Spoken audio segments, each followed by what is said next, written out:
हर हर महादेव दोस्तों, आप सुन रहे थे मेरे साथ मैं तेरी हीर भाग 26। गौरी से बात करने के बाद मुन्ना ने फोन जेब में रखा और देखा ड्राइवर गलत रास्ते से जा रहा है। तो मुन्ना ने कहा, ये रास्ता तो शिवाला की तरफ नहीं जाता है बाबूजी, उस रास्ते पर नाले का कुछ काम चल रहा है, इसलिए हम ये रास्ते से आए हैं, थोड़ी देर में पहुंच जाएंगे। गाड़ी वाले ने कहा, ठीक है। मुन्ना ने पहले कभी इस आदमी को बनारस में नहीं देखा था। खैर वह सफर से काफी थका हुआ था। उसने आंखें मूंद कर सर सीट से लगा लिया। गाड़ी अभी कुछ ही दूर चली थी कि गाड़ी की स्पीड एकदम से बढ़ गई और गाड़ी भागने लगी। मुन्ना को समझ पाता या ड्राइवर से पूछता, इससे पहले ही गाड़ी एकदम से उछली और पलटकर दूर जा गिरी। गाड़ी उछलने से मुन्ना एकदम से बाहर आ गिरा और उसके ललाट पर हल्की सी चोट आई, लेकिन अचानक गिरने से वह बेहोश हो गया। गाड़ी वहीं फंसी रही और ड्राइवर उसमें फंसा हुआ था। उसे काफी चोटें आई थी और वह बेहोश हो गया। सुनसान रास्ते पर उन दोनों को संभालने के लिए इस वक्त वहां कोई नहीं था। किचन का काम खत्म कर अनु मुन्ना के इंतजार में हॉल में यहाँ से वहां चक्कर काट रही थी। उसने घड़ी में वक्त देखा और खुद में बड़बड़ाई, काफी देर हो चुकी है, अब तक तो मुन्ना को आ जाना चाहिए था। मुरारी नहा धोकर कमरे में आया और अपने कुर्ते की बाजू फोल्ड करते हुए अनु के पास आकर कहा, यहाँ का चक्कर काट रही हो, जरा बैठ जाओ वरना चक्कर खा जाओगी। मुन्ना अभी तक नहीं आया, अनु ने परेशानी भरे स्वर में कहा। अरे तुम्हारा मुन्ना कोई दूध पीता बच्चा है जो उसके लिए तुम इतना परेशान हो रही हो? आ जाएगा, मैं नाश्ते का कहा हुआ। लगाओ यार, बड़ी जोरों की भूख लगी है, मुरारी ने डाइनिंग की तरफ आते हुए कहा। अनु ने एक बार फिर झांक कर देखा, लेकिन मुन्ना नहीं था। अरे अनु, काहे इतना परेशान हो रही हो? आ जाएगा मुन्ना, ट्रैफिक में फंस गया होगा, मुरारी ने कहा। मुरारी की बात सुनकर अनु उसके पास चली आई और उसकी प्लेट में नाश्ता परोसते हुए कहा, आजकल मैं बहुत जल्दी पैनिक हो जाती हूँ। कोई बात नहीं, यहाँ बैठो, आराम से नाश्ता करो, थोड़ी देर में मुन्ना ना आए तो फोन कर लेना उसको, कहा पता अभी तक प्लेन में हो और तुम्हारे मुन्ना भैया। मुरारी ने प्यार से कहा। मुरारी की बात से अनु को थोड़ी राहत मिली और उसने हामी में गर्दन हिला दी। National college Indore. अपना फॉर्म जमा कर काशी गौरी के पास चली आई। काशी के साथ जो लड़की आई थी वो सीधा निकल गई। तुमने आने में कितनी देर लगा दी, मैं कितना बोर हो गई थी, गौरी ने काशी के साथ चलते हुए कहा। अरे यार, वो भीड़ इतनी थी कि समय लग गया। तुमने कुछ खाया? काशी ने साथ चलते हुए कहा। एक वड़ा पाव और तुम्हारे मुन्ना भैया से थोड़ी डांट, गौरी ने शरारत से कहा। वो क्यों? काशी ने हैरानी से पूछा। तो गौरी ने पार्किंग तक आते आते एक सांस में उसे सारी बातें कह सुनाई। काशी ने सुना तो हंसने लगी और कहा, हो ऐसा ही रहा तो एक दिन तुम सच में हमारे मुन्ना भैया को भी पागल कर दोगी। काशी की बात सुनकर गौरी ने गाते हुए कहा, पागल उसे मैं कर दूंगी एक दिन प्यार में, एक दिन प्यार में। क्या कर रही हो गौरी, सब देख रहे हैं, काशी ने गौरी का मुंह बंद करते हुए कहा। गौरी हंसने लगी। उसने अपनी स्कूटी निकाली और काशी को अपने साथ लेकर वहां से निकल गई। घर ना जाकर गौरी काशी को मार्केट ले आई तो काशी ने कहा, ये तुम कहाँ जा रही हो, हमें तो घर जाना था ना। देखा, तुम भूल गई ना, काशी परसों सुबह मेरी सगाई है, तुम ये मत भूल जाना। मुझे आज पार्लर जाना था, भूल गई ना तुम, गौरी ने थोड़ा सा गुस्सा होकर कहा। काशी को याद आया उसने गौरी से वादा किया था उसके साथ पार्लर जाने का। उसने प्यार से कहा, माफ करना गौरी, वो फॉर्म के चक्कर में हम भूल गए। मैं नानी माँ को फोन करके बता देती हूँ कि हम लोग देर से आएंगे। काशी की बात सुनकर गौरी का गुस्सा थोड़ा शांत हुआ और उसने स्कूटी आगे बढ़ा दी। कुछ देर बाद गौरी काशी को लेकर शहर के सबसे फेमस पार्लर पहुंची। रितु और प्रिया को भी उसने वहीं बुला लिया ताकि उन्हें भी सगाई में इनवाइट कर सके। गौरी काशी को वहां देखकर रितु और प्रिया उन दोनों के पास आई और गले मिली। कॉन्ग्रेचुलेशन बेबी, फाइनली तुम्हारे लवन से तुम्हारी सगाई होने जा रही है।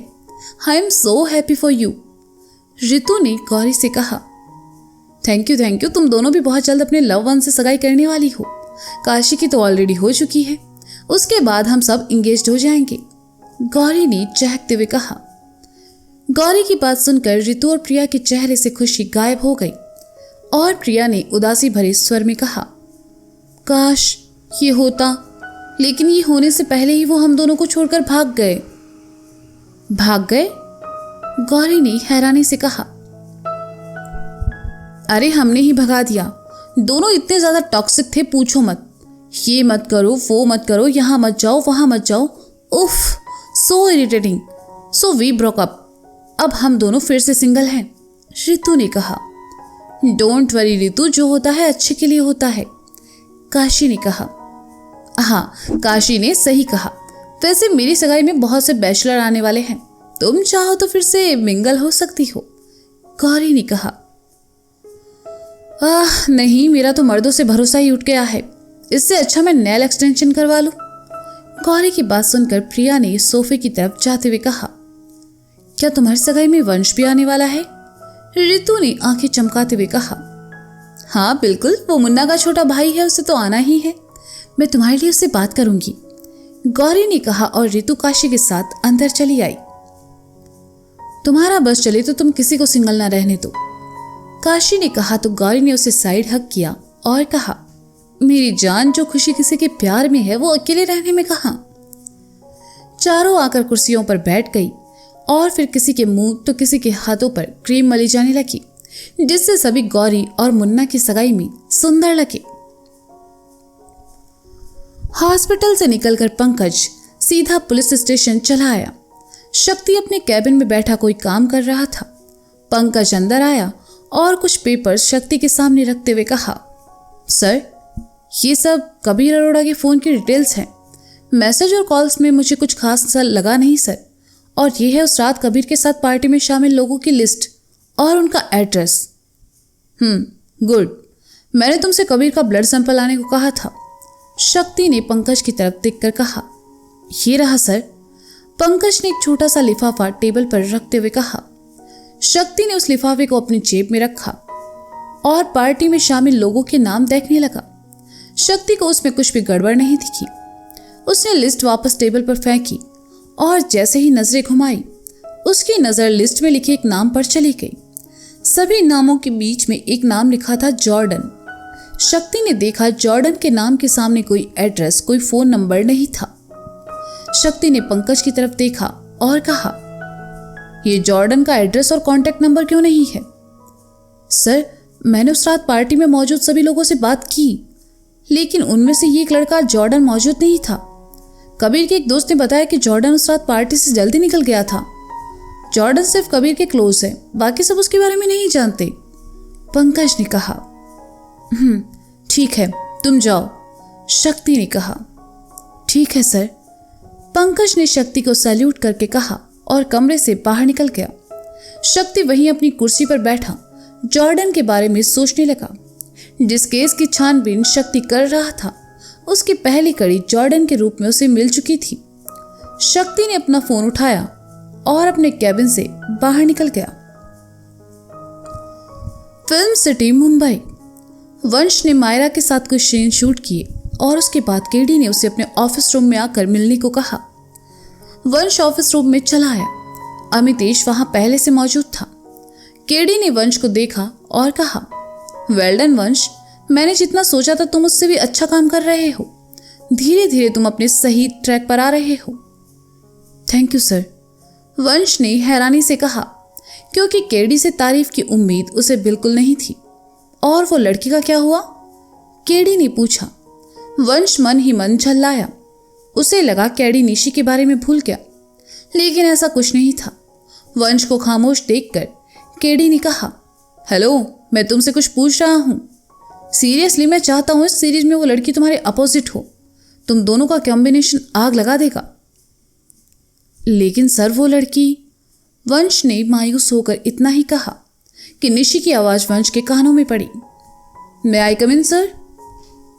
केडी जिस लड़की की बात कर रहा था, वो लड़की उसके सामने खड़ी थी। ये देखकर केडी वंश से और ज्यादा इंप्रेस हो गया और निशी से कहा, yes please come. Thank you, Nishi ने अंदर आते हुए कहा। निशी को वहां देखकर वंश हैरान था, क्योंकि उसने निशी से यहां आने के लिए नहीं कहा था, ना ही अपने साथ काम करने की बात निशी को बताई थी। वह कुछ समझ पाता इससे पहले निशी ने कहा, एक्चुअली वंश ने बताया कि आप मुझे सीरीज में इसके अपोजिट लेना चाहते हैं, पर मैंने कभी एक्टिंग नहीं की है। मुझे तो एक्टिंग का ए भी नहीं आता, फिर मैं कैसे। निशी की बात सुनकर केडी मुस्कुराया और कहा, तुम्हें एक्टिंग करने को किसने कहा? तुम्हें बस इस लड़के के साथ रियल रहना है। उस दिन मैंने इसके साथ तुम्हारा गुस्सा देखा था, वो काफी नेचुरल लग रहा था। हमें ऐसी ही लीड एक्ट्रेस की जरूरत थी। क्या तुम ये करना चाहोगी? निशी ने एक नज़र वंश को देखा और फिर केडी से कहा, ठीक है, लेकिन मुझे क्या करना होगा? वो सब तुम्हें अमितेश समझा देगा। तुम सारी फॉर्मेलिटी पूरी करके कल वो शूटिंग पर आ सकती हो। और हाँ, जाने से पहले वंश के साथ अपने कुछ पोज देकर जाना, जिससे सीरीज के कवर पेज पर काम किया जा सके। कॉन्ग्रेचुलेशन, केडी ने कहा, क्योंकि उसे निशी का नाम नहीं पता था। Nishi Sharma. Okay Nishi, congratulation, now you are a part of this series. अगर तुम्हें यहाँ किसी तरह की परेशानी हो या कोई ज़रूरत हो तो तुम डायरेक्ट अमित से कह सकती हो। मुझे भी जाना होगा, कल मिलते हैं, बाय, केडी ने उठते हुए कहा और निशी से हाथ मिलाकर वहां से चला गया। निशी, 10 मिनट बाद तुम मुझसे आकर मिलो, मैं तुम्हें कॉन्ट्रैक्ट समझा दूंगा। अमितेश ने अपने लैपटॉप पर कुछ काम करते हुए कहा। ठीक है सर, नो प्रॉब्लम, निशी ने कहा और वहां से निकल गई। वंश भी उसके पीछे पीछे आया और उसका हाथ पकड़कर उसे साइड में लाकर पूछा, तुम यहाँ क्या कर रही हो और ये सब क्या है? तुमने केडी को हाँ क्यों बोला?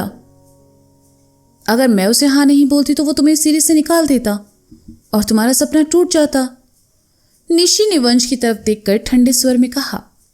वंश ने सुना तो हैरानी से निशी को देखने लगा और कहा, तुम्हें ये सब कैसे पता? तो क्या मुन्ना ने तुम्हें ये सब बताया? हाँ, और उनके कहने पर ही मैं यहाँ आई हूँ। मैं तुम्हारे सपने के टूटने की वजह बनना नहीं चाहती थी, इसलिए मैंने हाँ कर दी, निशी ने कहा। वंश ने सुना तो उसे खुशी भी हुई और निशी के लिए थोड़ा बुरा भी लगा कि उसने निशी के साथ कितना कठोर बर्ताव किया। उसने निशी की तरफ देखकर कहा, पागल हो तुम? हाँ शायद, वैसे भी अगर तुमसे झगड़ा करने के मुझे पैसे मिलेंगे तो मुझे चलेगा, निशी ने मुस्कुरा कर कहा। वंश का दिल किया कि आगे बढ़कर निशी को गले लगा ले, फिर आगे बढ़ा भी, लेकिन वह निशी को गले लगा पाता इससे पहले ही अमितेश ने दरवाजे पर आकर कहा, miss Nishi please come. Nishi वहां से चली गई। वंश के कानों में निशी के कहे शब्द गूंजने लगे, मैं तुम्हारे सपने के टूटने की वजह बनना नहीं चाहती, इसलिए मैंने हाँ कर दी।